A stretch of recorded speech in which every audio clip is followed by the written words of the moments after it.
بسم الله الرحمن الرحيم الحمد لله رب العالمين وأفضل الصلاة وأتم التسليم على سيدنا محمد وعلى آله وأصحابه أجمعين أما بعد. Welcome everyone. I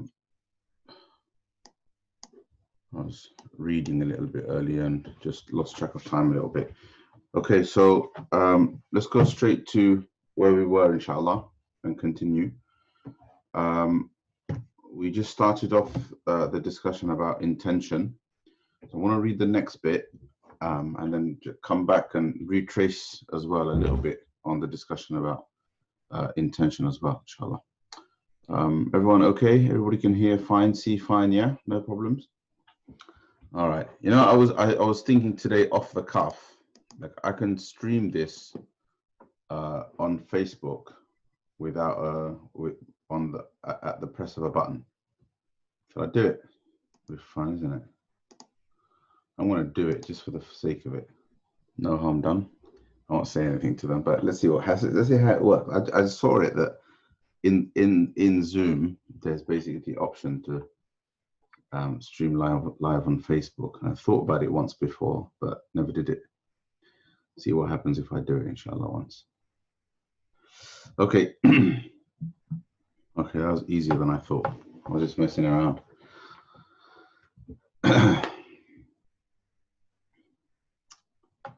Okay, Bismillah ar-Rahman ar-Rahim, Alhamdulillah Rabbil Alameen, wa sallallahu ta'ala wa sallam ala Sayyidina Muhammad wa ala alihi wa ashabihi ajma'in, amma ba'd.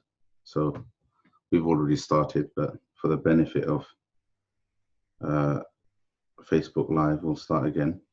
Yep, it's live. Okay, so Imam al-Muhasibi says,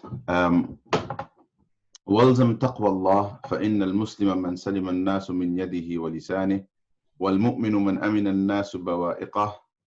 قال أبو بكر الصديق رضي الله عنه اتق الله بطاعته وأطع الله بتقواه ولتخف يداك من دماء المسلمين وبطنك من أموالهم ولسانك من أعراضهم وحاسب نفسك في كل خطرة وراقب الله في كل نفس.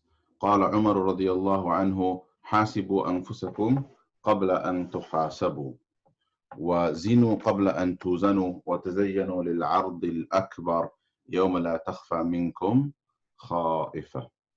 So as usual, I'll begin by translating those lines and then we'll discuss them, inshallah. So I want to just link it to last week. So last week we ended on examine your intention, know your decisions, or know your intent. Because reward and recompense is by intention. And then Imam Muhasibi mentioned the hadith, إِنَّمَا الْأَعْمَالُ بِالنِّيَّاتِ. Indeed, actions are by their intentions, and a person receives in recompense what they make intention for. He follows on with taqwa. And he says, and hold fast to the taqwa of Allah. I'll talk about what that means in a second. So hold fast to the taqwa of Allah, because the Muslim is the one from whose hand and tongue people are safe. The Muslim is the one from whose hand and tongue people are safe. And the mu'min, the believer, is the one from whose harm people are safe. So the believer is somebody about whom people can feel safe, that this person is not going to harm me. This person is not a danger. This person is not a risk. That person is a believer. That is a quality of a believer. And then he quotes a saying of Abu Bakr radiallahu anhu. So I think many of you would have guessed that that previous quote about the quality of the Muslim and the quality of the believer is actually a quotation from a hadith, although he doesn't say Qala Rasulullah, but it's actually from a hadith, and I'll explain that a bit later. Abu Bakr as-Siddiq, he quotes, says, Ittaqillaha bi ta'ati, have taqwa of Allah by obeying Him. Deliberately not translating taqwa. So have taqwa of Allah by obeying Him, and obey Allah through taqwa of Him. To have taqwa of Allah by obeying Him, and obey Allah subhanahu wa ta'ala through taqwa of Him. Okay? And let your hands fear from the blood of believers. Let your hands fear from the blood of believers, meaning fear ever causing any kind of harm to the blood of believers. And by blood is always, it's used a lot in Sharia terms, but it's always a reference to any kind of physical harm, any kind of harm to life and limb. That's whenever we make reference to blood, that's the reference, that's what it implies. So let your hands fear the blood of believers, and let your stomach fear their wealth, i.e. Be fearful of ever consuming someone else's wealth. And by implication, what that means is consuming somebody else's wealth without a right, without a right to it. And وَلِسَانُكَ مِنْ أَعْرَاضِهِمْ, and let your tongue fear their honor. Okay, so let your hands fear their blood, i.e. physical harm, so fear causing physical harm to anyone, or being a danger to their life and limb. Let your stomach fear their wealth, i.e. be extremely wary and fearful of ever ending up in a position where you're consuming somebody else's wealth or belonging or property without any right. And let your tongue be fearful always, and wary and cautious of ever indulging in harming or hurting other people's a'rad, or which is a plural of ird, which means honor, dignity. Okay, and then he says, وَحَاسِبْ نَفْسَكَ فِي كُلِّ خَطْرَةٍ, and take account of yourself with every passing, with every passing whim. I'm trying to reflect on how best to translate that. So I'll say it as contextually as I can. So I think that's probably the best way to say it. So with every fleeting whim, or with every fleeting, take account of every fleeting whim or every fleeting fancy. Meaning, what that means is that every time you feel that's every time your mind starts to wander towards something and starts to just entertain a thought of a slight indulgence, right? I wonder what it would be like to try that. Okay, so something like that, like a fleeting kind of thought where you just entertain the possibility of trying something out or doing something, or you kind of you wonder, right? You wonder what something might be like. And Abu Bakr radiallahu anhu is quoted here as saying, be wary and take account of every single one of those moments, or fleeting kind of moments, when you start having a passing attraction towards something, right? You momentarily start to have a fleeting desire for something. Okay, inshallah. So, right, and then he says, وَرَاقِبِ اللَّهَ فِي كُلِّ نَفَسٍ, and be mindful, I think is the best word for this, be mindful of Allah with every breath. Umar radiallahu anhu said, take account of yourself before you are taken to account. Take account of yourself before you are taken to account. Weigh yourselves up before you are weighed up. All right. This is of course reference to the scale. Right. So weigh yourselves up before you are weighed up. وَتَزَيَّنُوا لِلْعَرْضِ الْأَكْبَرِ, and adorn yourselves, prepare yourself, adorn yourself for the greatest presentation, when the day when no secret will remain hidden. So the greatest presentation is, of course, the presentation of deeds and actions on the Day of Judgment. Okay, so that's the text. So a number of things to look at there. So firstly, he talks about taqwa. Walzam taqwa Allah. Here, taqwa, it comes from a root that means things like protecting, saving, you know, comes from waqa yaqi, which implies saving something, being protective of something, being mindful of something, being watchful over something, these types of meanings. And over here, taqwa implies fearing Allah subhanahu wa ta'ala because Allah is always in your mind, because Allah subhanahu wa ta'ala is always in your consciousness, and therefore it is fear of Allah, fear of wronging Allah subhanahu wa ta'ala, fear of offending Allah subhanahu wa ta'ala, fear of disobeying Allah subhanahu wa ta'ala, because you're constantly aware of Allah subhanahu wa ta'ala, knowing what you are doing, watching what you are doing, hearing what you are saying, and so on. All right, so Allah subhanahu wa ta'ala, so every time in the Quran, for example, when Allah subhanahu wa ta'ala speaks about وَكَانَ اللَّهُ سَمِيعًا بَصِيرًا, you know, Allah talks about his attribute that Allah is all seeing, all hearing, right? وَكَانَ اللَّهُ سَمِيعًا بَصِيرًا. Every time Allah subhanahu wa ta'ala mentions an attribute, وَكَانَ رَبُّكَ قَدِيرًا, your Lord is most powerful.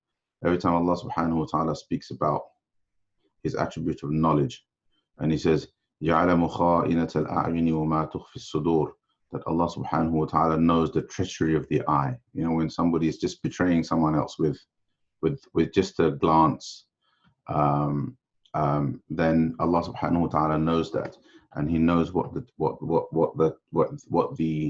mind hides, right? وَمَا تُخْفِي الصُّدُورِ, what the chest, what the breasts hide, i.e., that's a reference to the mind, what a person's conscious mind hides.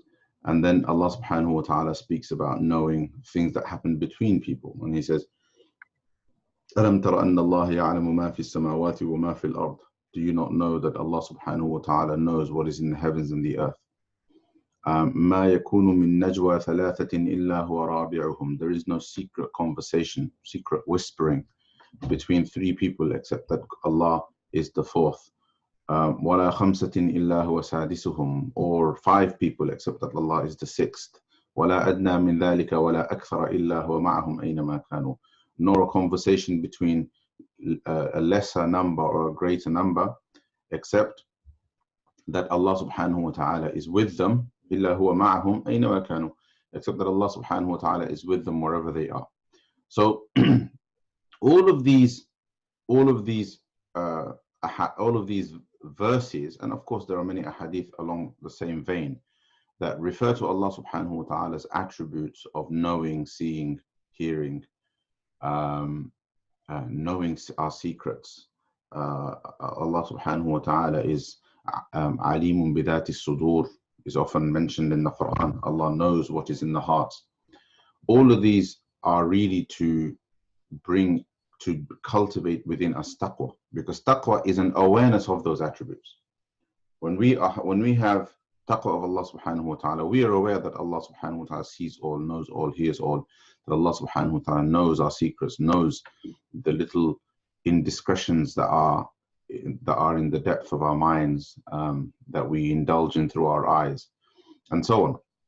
And aware of those attributes of Allah subhanahu wa ta'ala is essentially an awareness of Allah subhanahu wa ta'ala's presence, right? So this idea that Allah subhanahu wa ta'ala is with you wherever you are, is Allah subhanahu wa ta'ala knows all of the details of our actions and thoughts, as though Allah subhanahu wa ta'ala is with them there and then. And that creates a certain fear, right? Because you have your creator, your sustainer, the one who will judge our actions on the Day of Judgment. knowing everything that you do, and now you're doing what you're doing, right? So that creates a certain fear. There's a fearfulness of making an error, making a mistake, getting it wrong, not getting it right, not doing it to the best of our ability, etc. That is a kind of, that is taqwa in its essence, in its true spirit, in its true essence. In ulama sometimes define taqwa in terms of simple consequence, right?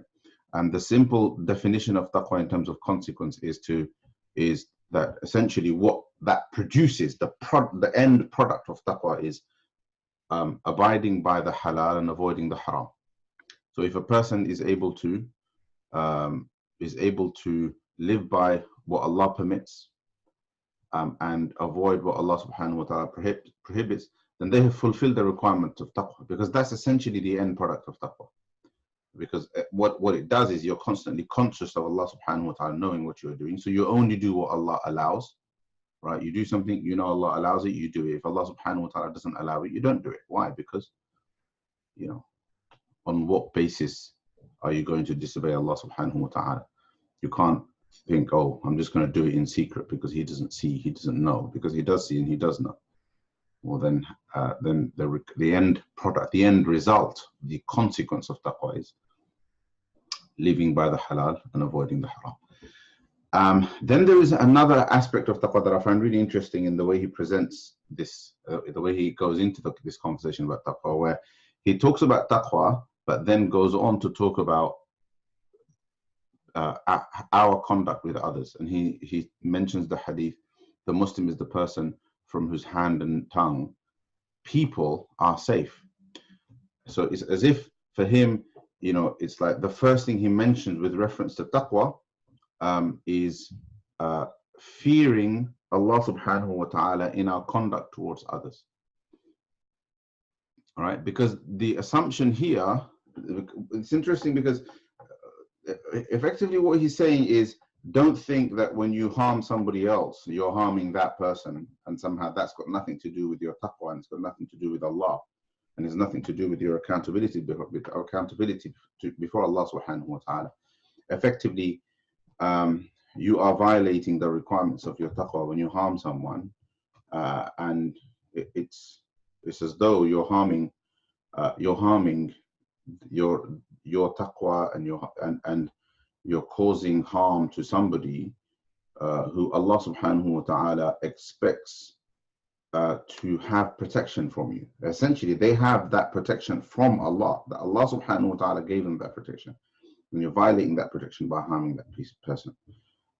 These words are, of course, words of the Prophet alayhi salatu wasalam in a hadith in Tirmidhi and other narrators, in which the Prophet alayhi salatu wasalam said, whoever المسلم من سلم المسلمون من لسانه ويده والمؤمن من أمنه الناس على دمائهم وأموالهم, that the Muslim is the one who people whose tongue and hands people are safe from, and the believer is the one who people feel safe from in regards to their blood and their wealth. That's the wording of this particular of the actual narration that is in those collections. So yeah, so here his kind of, it seems to me like his emphasis when it comes to discussing taqwa is on it starts with our conduct towards others. Of course, everything else is also relevant, but that's how Imam Muhasibi introduced it. And then he mentions this quote from Abu Bakr Siddiq radiallahu anhu, which is very profound. He says that fear Allah subhanahu wa ta'ala by, so have taqwa of Allah, I didn't translate it then, but have taqwa of Allah by obeying him. So essentially, that the end product of taqwa, right? So taqwa is by obedience is by taqwa. There's this kind of relationship between the two things. If you want to understand taqwa in terms of what okay, all of that stuff about taqwa is consciousness of God, etc., etc. What does it require me to do? Well, it requires you to obey Allah. Obeying Allah is what I said right before, the definition. Live by the halal, avoid the haram. وَأَطِعِ اللَّهَ بِتَقْوَى. Allah says, أَطِيعُ اللَّهَ وَأَطِيعُ الرَّسُولَ أُولِي الْأَمْرِ مِنْكُمْ. Obey Allah, obey Allah's messenger, obey the people of authority among you. How am I supposed to obey Allah subhanahu wa ta'ala? Well, have taqwa of him. Meaning, what if you want to understand taqwa in terms of just a functional purpose, then it's obedience to Allah. And if you want to understand obedience to Allah with some sort of higher meaning, through spiritual meaning, then understand obedience in terms of taqwa. So the first I think is reductive in that it takes a concept that is actually quite that you can elevate to quite deep spiritual meanings of consciousness that you try to achieve higher levels of through meditation, etc., etc., and mindfulness and so on. You can kind of go into these types of slightly more abstract and unquantifiable kind of spiritual meanings. And if a person gets lost in that and wants to know, well, what am I meant to do? It's very simple. You're meant to obey Allah. And if that reduction results in a person's actions becoming habitual and a bit devoid of spirit and devoid of feeling and devoid of flavor and taste and pleasure and so on, then obey Allah by having taqwa of him, meaning you basically you try to achieve that balance by reducing the meanings, the inner meanings of taqwa to the minimum, which is obedience of Allah subhanahu wa ta'ala. And then as we obey Allah subhanahu wa ta'ala, we also remember that obedience is an act of taqwa and therefore needs to have with it that awareness of Allah subhanahu wa ta'ala and that consciousness of Allah subhanahu wa ta'ala. And it's here that this conversation about taqwa starts to connect with our conversation last week about intention. And I mentioned to you last week that intention isn't just about making an intention. Intention is about intentionality. It's about deliberateness. It's about doing things deliberately, right? And doing things without falling into habits or absent-minded habitual practice, but trying to maintain a habit, constantly maintaining the habit of intentionality, so that your habit isn't to do the deed, but your habit is to intend to do the deed and then do the deed. Does that make sense? And what that means practically is that a person has a kind of a present awareness of, I'm doing this for the sake of Allah, for the reward that Allah subhanahu wa ta'ala promises, to attain the pleasure of Allah subhanahu wa ta'ala, and so on. There is in the moment awareness of that, right? As opposed to, so there's a kind of, if you like, there is a kind of present dialogue between Allah's command and a person's action, right? There is this thing that I learned in my days going with my father to Tabligh, where they used to talk about this idea of hal ka amar in Urdu, and this idea of the present command, right? That doing things with a consciousness of what is God's command to me now? What is Allah's command to me now, right? It's Fajr time, Allah is ordering me to get up and pray. So there is a connection with the idea that Allah subhanahu wa ta'ala has ordered something. Allah subhanahu wa ta'ala is speaking to me and ordering me to pray, right? So you know how you wake up in the morning because mom or dad have knocked on the door. And they get up, pray, it's Fajr time, get up and pray, right? We've all been there. Now, so this is mom or dad telling us to pray, right? In that moment, there is a present command, if you like, from them, right? They have informed us and told us that this is the time, and you should be praying now. So bringing taqwa and intention together is really about knowing that right now it is as though Allah has just told me, get up and pray your Fajr, right? Or get up and do this, or don't swear back at this person, or don't, or don't look towards this person, right? Because it's zina of the eyes, etc., etc. All of the examples, but kind of engaging these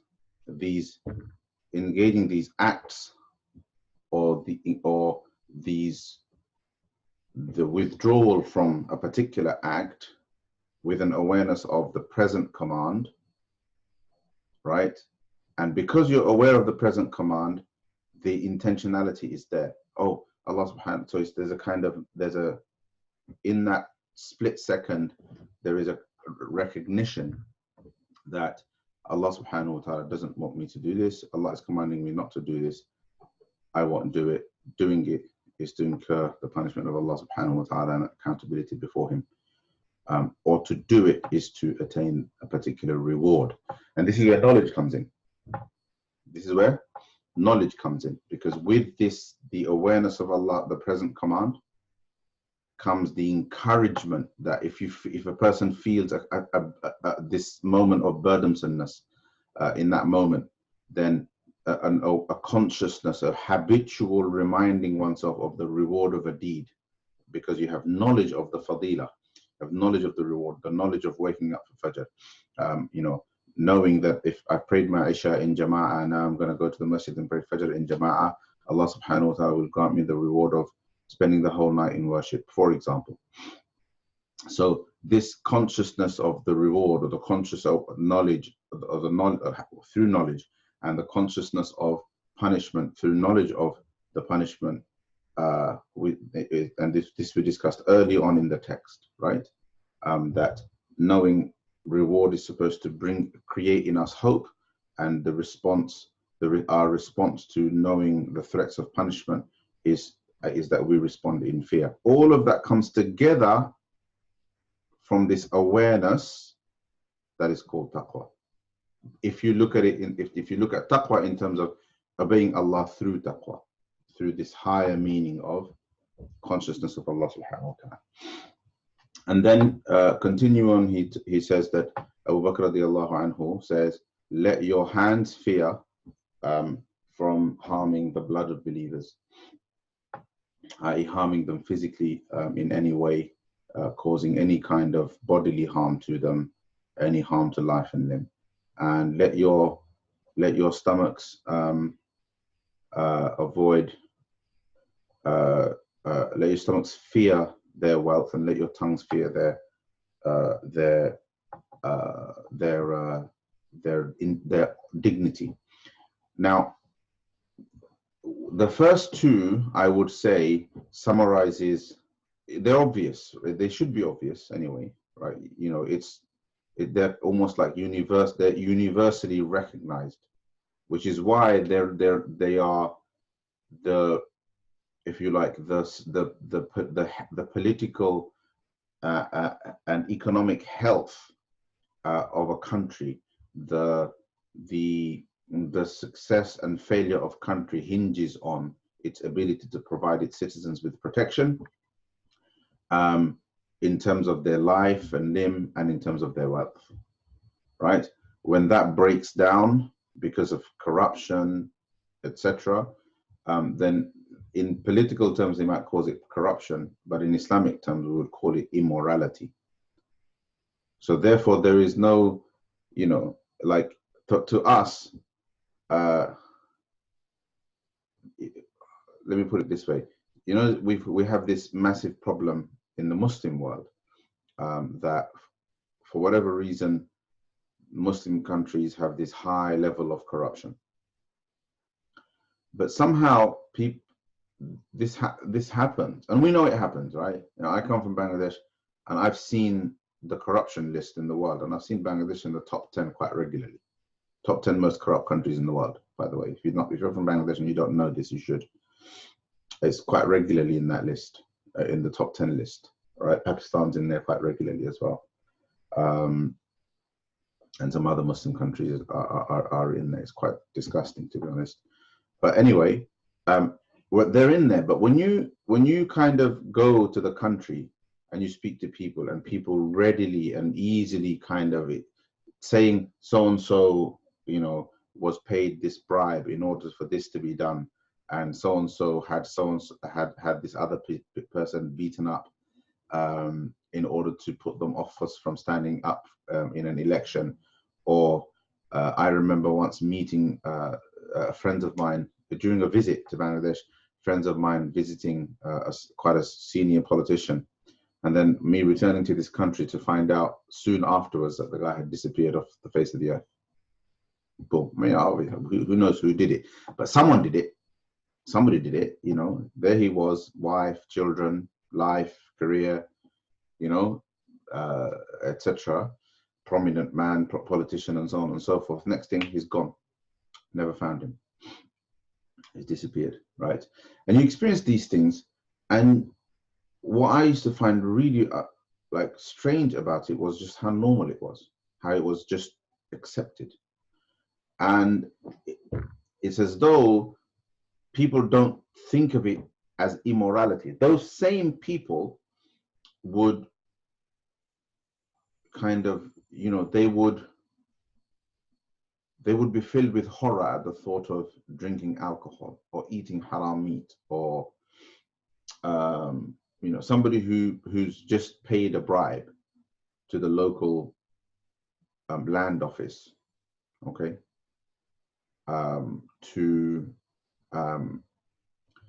to lay a claim on somebody else's land without any justification, won't feel somehow that they've done something as bad as drinking wine, or something as bad as committing zina, or something as bad as you know,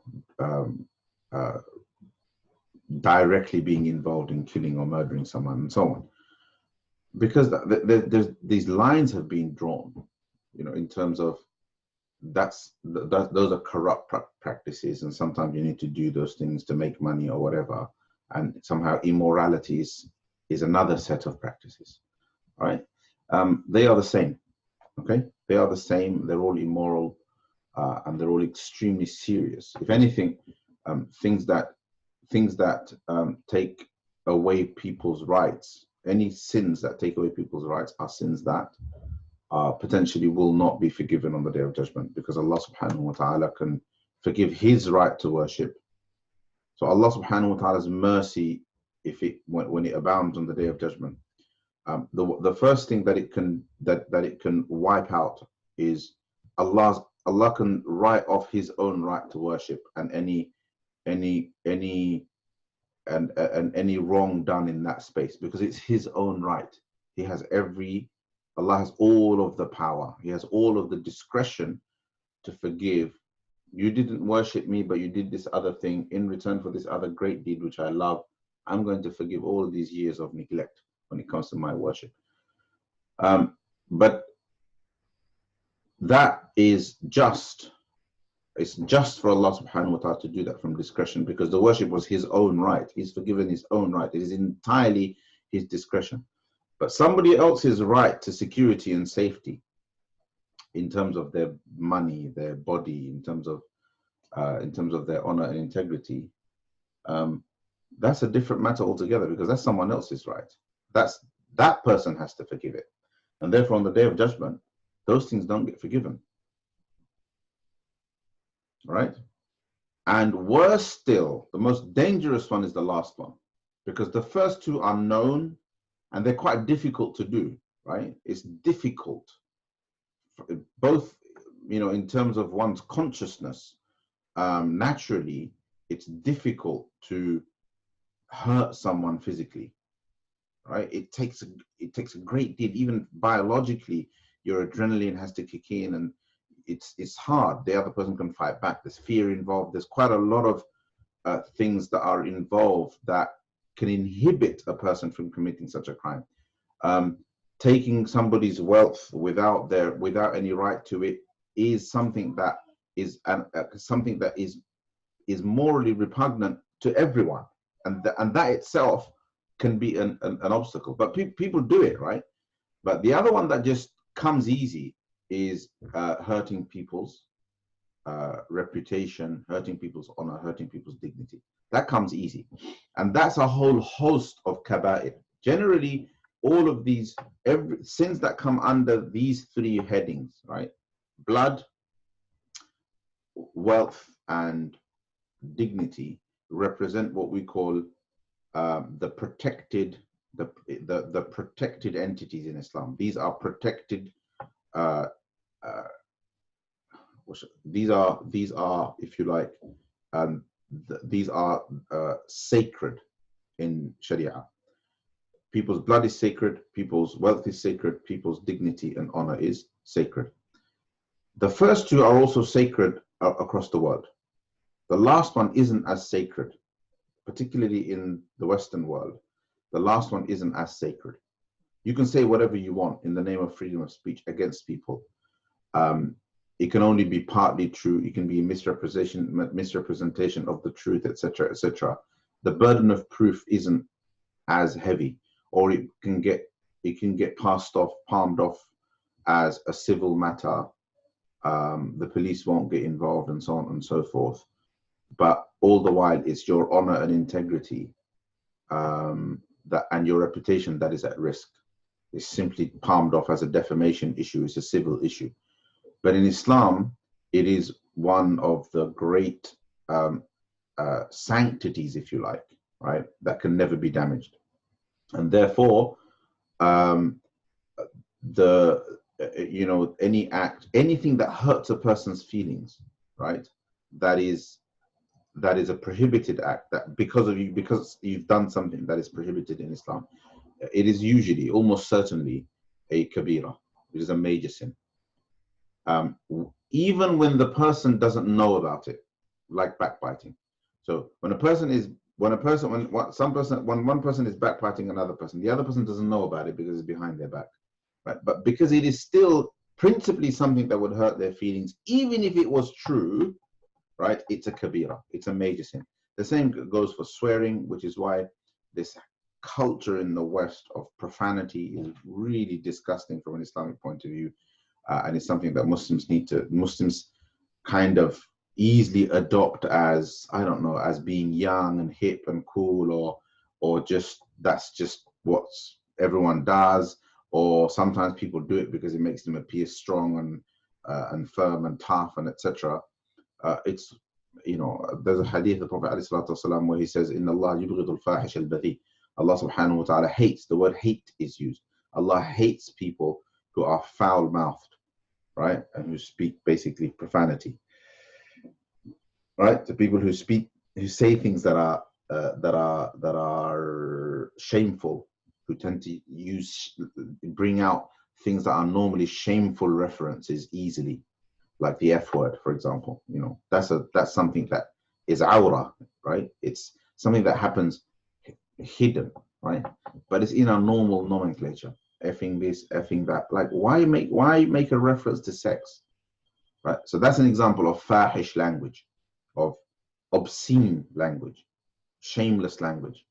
Other such things like, you making references to just dirt and filth and things that are otherwise private and so on, making references to private parts and that kind of thing. This is fuhsh, right? This is what we call obscene language. And then the other is, but is Allah hates the badhi person, and the badhi is just a generally foul-mouthed person, someone who has no decorum in the way they speak. They're foul, they swear, they throw insults and so on all the time. So these are things to be careful about, because even at a basic level, even at the level of holding a bad opinion of somebody else, is a harm caused to that person's integrity, that person's honor, that person's respect. And as a result, it's a violation of one of the sacred entities in Islam, and therefore is a kabira. It's a major sin, right? Or in the case of having a bad opinion of somebody, it can be a major sin. Inna ba'da dhanni ithm, as Allah says in the Quran. Some kind of bad opinions and suspicious thoughts, or suspicious thoughts and bad opinions are often, at times, sin. Okay? And it's because of the sensitivity of all of this that this quote from Abu Bakr radiallahu anhu concludes with, and take account of yourself with every fleeting thought. Every time you start to think, okay, I'm going to do this, or oh, that was nice, or how about this, or how about that. It's a khatra. It's called a khatra in Arabic, which is the same root for a passing thought. It's one root that implies, that gives you the meaning of passing thoughts, fleeting thoughts, right? It's also the same root for danger, right? Anyway, so he says, take account of yourself there. Imam Ibn al-Qayyim rahmatullahi alayhi has a really nice explanation of this, of the idea of how sinfulness develops in people, right? And he starts with this idea of the khatra, the idea of the fleeting thought, the fleeting attraction, right? And he says this in his book Al-Fawaid. Shaykh Abdul Fattah talks about it in his footnotes. He says, push away the fleeting thought, the fleeting attraction, the fleeting the fleeting fantasy, right? Push it away. Because if you don't do it, this applies to so many things, by the way, so many things, attractions. It applies to thinking that something might be fun, right? It applies to, thinking, oh, I'm a bit bored, I need a bit of excitement. Maybe I should do this. Maybe this would be fun. Everybody else does it. These types of things. Wouldn't it be nice to do this? Wouldn't it be nice to have lots of money and go on a shopping spree? Even something as mundane, apparently mundane as that, is an entertainment to commit israf. What we're doing is a fleeting thought to go and waste, which is a major sin. So it's really interesting how, if you strip things down to the basics, you start to get a more practical appreciation for how sin and sinfulness affect us, and how values, the things that are good, that we should value, how they inform us. So he says, so push away the fleeting thought. If you don't do it, if you fail to push it away at that stage, it will become a desire. It will become a shahwa, a desire. And so, which you must fight and battle. A desire and a shahwa that is illicit, that is haram, you have to push, you have to fight and battle. Now it's not simply a fleeting thought, you can just palm it off. Okay, astaghfirullah, gone. But you don't do it, it keeps coming back, and you entertain yourself and you indulge in it. Suddenly it starts to turn into a desire and a lust. It's meaning that it starts to have a physical effect. That's the difference. A fleeting thought, it comes and it goes. But you indulge it too much, suddenly it starts to have an effect. It turns into a desire and a lust. You start feeling impulses as a result of it, right? Your thoughts get deeper and deeper about it. Fantasies start to come in, and it turns into a desire. When it becomes a desire, now it's not just a matter of palming it off and pushing it away. All of a sudden, you have to battle it. And then, if you fail in that battle, فَإِن لَمْ تَفْعَلْ صَارَتْ عَزِيمَ وَهِمَّةً. If you then can't battle it, soon it becomes a resolve and a firm decision. Look at where it started from, right? And then he says, if you don't push it away, and if you are unable to push it away at the level of it being an intent, a desire, a resolve, and a decision, then it turns into an action. Finally, you act, right? And if now, having done the act, you don't resolve to reverse the act, to undo the damage, to resolve never to do it again, and so on, then soon, and you keep doing it, then soon the act turns into a habit, and it becomes very, very difficult to basically turn back from it. And he says that know that the beginning of every knowledge, everything that every independent choice, every execution of free will is the passing thought, the passing desire, right? That moment when you just entertain it briefly, because from there images begin to come up in our minds, right? We start to form clear ideas and thoughts about something, And then those clear ideas and thoughts turn into intentions. And then those intentions eventually require action. Now, that's a principal point, meaning that this is also how good things happen as well, right? You know, you have this thought, I'd like to do that. I'd like to volunteer. You know, I'd like to wake up for tahajjud every night. And from there, you kind of start to imagine yourself waking up every night, and an image forms of yourself and how you might feel and what it would be like to wake up and do tahajjud every night, and the tranquility and peace that comes with it, and so on. And then eventually it becomes a resolve and an intention, and then basically it turns into an act, right? And then if the act is done again and again and again, before you know it, charity is a habit, tahajjud is a habit, or good things are also a habit. It works both ways. So ultimately, every one of those stages is a noble stage if that initial fleeting thought was about something good. Every one of those stages is a sinful stage if that initial thought and that initial fleeting thought was an evil one, was a bad one. So if a person wants to stop, the best way to stop a bad habit from forming, right, is to stop it when it is a fleeting thought. I'm basically going to summarize it, because that's basically what he's trying to conclude. The best way to stop a bad habit from forming is to stop it when it's just a fleeting thought, because that's where every single bad habit began, right? And obviously there are some bad habits are fairly innocuous. Some bad habits are horrible. They're terrible bad habits, right? But that's what they are. That's why we keep returning to them. Inshallah. You know, there's that hadith about if a person makes an intention, and then doesn't do it, then Allah subhanahu wa ta'ala rewards them. That's discussed here as well. I won't read through it, but I thought it was quite relevant to the discussion about intention. While that is true, it is possible to be accountable for thoughts. Remember this, right? So people shouldn't indulge in thoughts thinking, well, I haven't done anything. Because sometimes thoughts are all that you wanted to do. If all that you wanted to do is think about something and indulge in a kind of in fantasizing about something or imagining yourself doing something, if that's all it was, then that becomes the act, and one will be accountable for that. One is not accountable when they go to do something, make the intention to do something, and then give it up for the sake of Allah.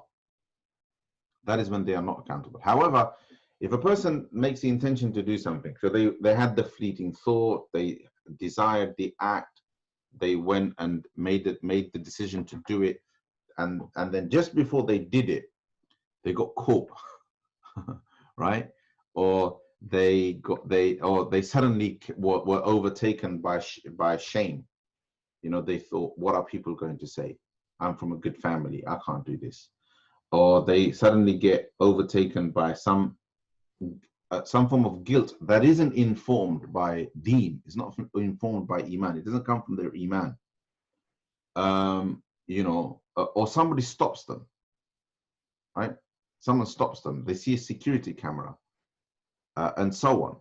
Had it not been for these external things, for these other things that are not connected to Allah, not connected to iman, not connected to Islam, had it not been for these external factors, they would have still gone ahead and done it. Then the act hasn't been committed, but one will be sinful, seriously sinful, for the intention, because the act was not given up for the sake of Allah subhanahu wa ta'ala. In order to be rewarded for giving up a deed, the deed has for desisting from doing something that one had intended to do. The reward in that, the one reward, the single reward that you get according to the hadith, is if it was given up purely for the sake of Allah, out of fear of Allah, out of consciousness of Allah subhanahu wa ta'ala, out of a guilt, if you like, a guilt informed by our iman. They feel guilty to Allah, not to themselves or to mom or dad or to society or something like that, but a guilt, right, that comes from um, their loyalty to Allah subhanahu wa ta'ala, their commitment to Allah subhanahu wa ta'ala, their iman in Allah subhanahu wa ta'ala. That's very, very important distinction that we have to make. Okay? Right. So I'll go over this last bit next week. I just realized it's already 7:30. Okay, any questions? Oh yeah, I messing around on Facebook Live today, aren't I? Well, so the reason why you know, it's better to enroll and join the course here is that I will only answer questions from the people who are enrolled. Facebook Live people, assalamu alaikum if you're watching, and welcome and thank you for joining us. Yeah, I mean, you guys can informally participate and listen, but if you want to join in and submit questions, this is a weekly class that I do. It's a free class, and it's my way of engaging with people, with community, with my students and so on a regular basis. And we have an open Q&A at the end. Okay. All right, so let's go. So any questions about this, inshallah, just jump in and feel free to ask questions about anything else as well. Okay, so Brother N. Javed, so with regards to your question is, with regards to fleeting thoughts, how do you balance having wealth and displaying this without arrogance? There's a hadith to this effect about showing Allah's blessings on yourself versus wasting money or miserliness. Yeah, I've thought about this quite a lot actually, because obviously there is that hadith in which the Prophet ﷺ saw a man passing by in a disheveled appearance, and he said to him, "You there? Has Allah not given you any wealth?" And the man said, "Allah has blessed me with plenty of wealth." So the Prophet ﷺ said to him, "Well, Allah subhanahu wa ta'ala wants to see the signs of his blessings upon his servant." So there's that hadith. And in another hadith, a Sahabi, a companion, asked the Prophet ﷺ, after the Prophet ﷺ explained arrogance. He said, "Al-kibru batrul haqqi wa ghamsun nas," that arrogance is to belittle people and to deny truth. And a man said, the Prophet ﷺ says that the person who has an iota of arrogance will not go to paradise. And somebody said, what if a person wants their clothes to be nice and their shoes to be nice? And the Prophet ﷺ says, no, rather arrogance is to belittle others and to deny truth. And I think in the answer to your question is somewhere here in these two hadiths. So, for example, the act of flaunting one's wealth. Remember what this word here. So the act of flaunting one's wealth is to display oneself as above others, which is a passive form of belittling. It's a passive form of belittling and looking down. It's to elevate oneself higher than people, to socially elevate oneself higher than people so that one can look down from a higher vantage point at people. As I am higher, they are lower. This belittlement, this ihtiqar, this looking down on other people, this is ghamsun nas. What the Prophet ﷺ is describing clearly as arrogance. Right? Ghamsun nas. That some have even commented to say that that's bad even if it comes from a religious place. Even if you look down upon people because you have been blessed with Islam, even that's not good. Because the credit of Islam doesn't go to you. It goes to Allah subhanahu wa ta'ala. The credit of your Islam, hidayah, comes from Allah. It doesn't come from you. You didn't earn it. Allah subhanahu wa ta'ala gave it to you. So it's to take credit for something that you actually don't deserve credit for. And on what basis does one look down on other people, even out of a sense of religious superiority, given that one doesn't know where they will end up, whether they will have iman by the time that they die May Allah subhanahu wa ta'ala give us iman, inshallah, all the way until we die. But that, you know, who knows? We don't know. And what do we know about the person we've belittled? That they won't find iman where we will lose it, right? So we have no objective measure in any way, even in terms of deen and iman, to think individually that I am better than the other person. What we can do is feel a sense of general, non-specific pride and happiness. Pride meaning happiness that Allah subhanahu wa ta'ala has blessed us with Islam. Feel a sense of superiority, generally speaking, that Islam is better than all adyan, because that is true. That should not translate into a personal superiority complex. So I've sometimes spoken about feeling a sense of confidence in us, Islam, etc., knowing that it is the deen of Allah, it is the truth, and it is superior, and etc., etc. But but over here I'm talking about a confidence in the truth of Islam, and the superiority of Islam, not the superiority of me or you individually, personally, because I have no idea personally where I'm going to end up, and if the person that I'm belittling now, looking down upon now, is going to end up better than me. So that's just a general point. The other point about money and wealth is that if you want to save yourself from feeling in that way, make sure that in our minds we're not flaunting it, that our intention is purely that Allah subhanahu wa ta'ala has blessed me and I'm going to wear some of that, basically it's about striking a balance between flaunting it and denying Allah's, and not enjoying Allah's ni'am. Functionally, I would draw the line between functional purpose and pure indulgence. So anything that is relatively more expensive than the next thing because it is functionally better and you have the money, in my opinion, is permissible, right?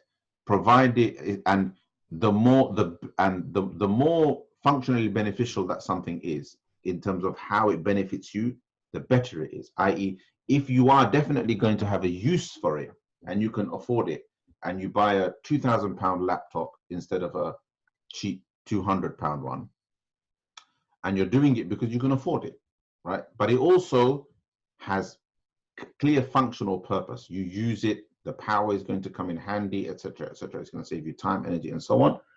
Then that is where that expenditure, that spending of money that you have and can afford, will not go down as israf, right? Provided that that possession doesn't end up making a person arrogant and making them look down on others. The same would be true of other functional uses, like a house, an expensive house, or an expensive, an expensive house, or a car, right? So, I often use the example of owning a car that has lots and lots of luxury comforts, and therefore has comforts and certain facilities within it, and therefore costs 10, 15, 20, 30, 40,000 pounds more than the average car. And somebody who spends 2-3 times the cost of this expensive car for something that's just flash and fast, and they can't even drive it at its top speed because of speed limits.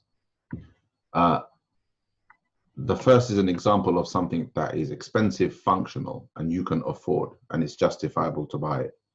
The second is an example of something that is total nonsense, right? If you can find a functional use for it, then you can come and explain that to me.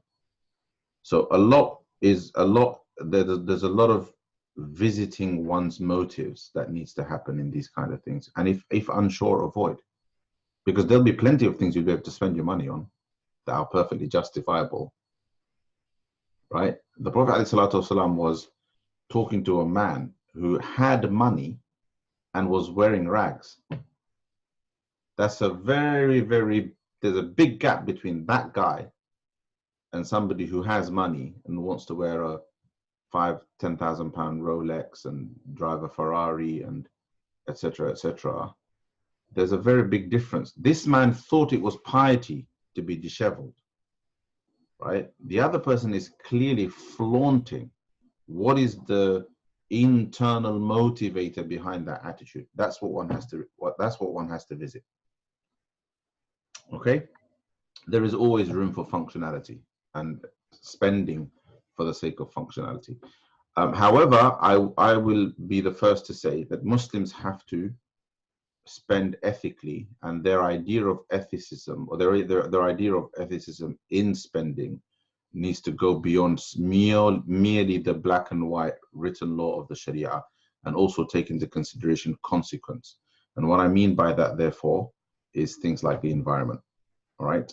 Things like the impact on natural resources and on the world, the impact on the poor. All of these things have to be taken into consideration, especially for people who have wealth, because they can afford the alternatives. So I have sympathy for a pauper, for a not so wealthy person who buys clothes from a company or manufacturer that has lots of sweatshops in Africa and Bangladesh and places like that, and doesn't give employees their proper rights in those countries. Yeah. And that's a whole complicated conversation in any case, because this person is poor as well, and they're benefiting from the cheap price. Whereas a person who has money does have the luxury to be able to look for things that are more ethically produced, things that are kinder to the environment, things that are technological, things that take advantage of expensive technology in order to kind of make a long-term contribution to protecting the environment and so on. But what that then means is wealth for a Muslim, wealth gives the Muslim the capacity to actually be more ethical. The reality at the moment is the opposite. Capitalism is destroying the world, right? You as a Muslim, me as a Muslim, we've got to ask ourselves, is that what we're buying into? Capitalism is guilty of destroying the world. Essentially, the world in the last 200 years, the earth in the last 200 years has suffered more because of the rise of capitalism, right? To this day, nations that haven't yet become fully capitalistic have neutral carbon footprint, right? It is the capitalistic nations in the West that have these massive carbon footprints and they don't even show sufficient commitment to basically reduce it. And the danger is that poorer countries who have more neutral carbon footprint want to be like these guys, exactly like the individual who doesn't have money wants to be like that rich guy who's flaunting his money without any consideration to israf, morality, ethics, values, and those kind of things.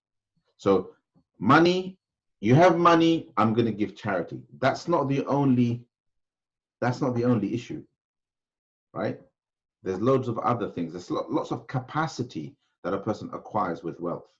And the question you have to ask yourself is, what am I going to do with that capacity? You know, there are things that I can afford to avoid.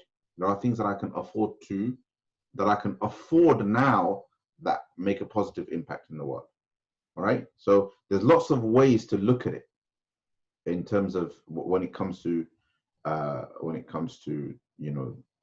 wealth. It isn't just about, if I buy something expensive, am I committing israf, or am I flaunting, etc., etc. There are other considerations. I thought that was pretty comprehensive. Inshallah, that made sense. I spoke about higher consciousness Okay, Sister Zina. Sheikh, you mentioned higher consciousness, mindfulness, meditation, etc. These are topics and practices that are popular in the current world. Is there any relationship between them and Islam? Yes.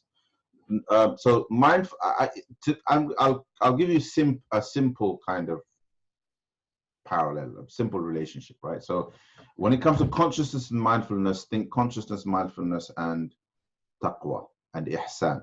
Ihsan is, and if you take a kind of, mindfulness is about connecting with yourself in the present, right? Yeah, and really kind of thinking things through and it kind of going into yourself, right? And processing meanings in that way. Well, so the same principle applies when it comes to mindfulness with regards to Allah and understanding Allah's presence and so on and so forth.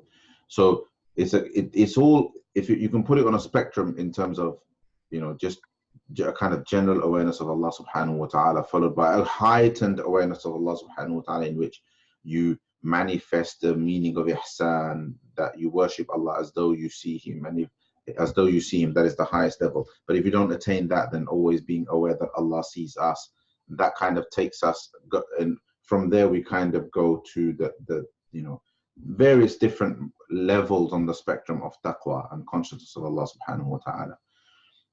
And then mindfulness and muraqabah are very similar, except that mindfulness, if you like, is the end goal, is the result, and muraqabah is the process, and muraqabah is meditation, and it's just basically, it's taking the time out to sit and have pause and have quiet and to think and to reflect and so on. So meditation in Islam isn't necessarily, it doesn't have to necessarily be a single, it's not necessarily meditating alone, but rather muraqabah or meditation is something that can coincide with other acts. So you can have, you can be in a meditated state while worshipping, while doing dhikr, because you're much more mindful, you're much more calm, you're much more quiet, you're much less distracted, etc., etc. So all of these things are valid, and all of these things have been explored by ulama, particularly Sufis and people of tasawwuf that I spoke about at length in one of the previous sessions.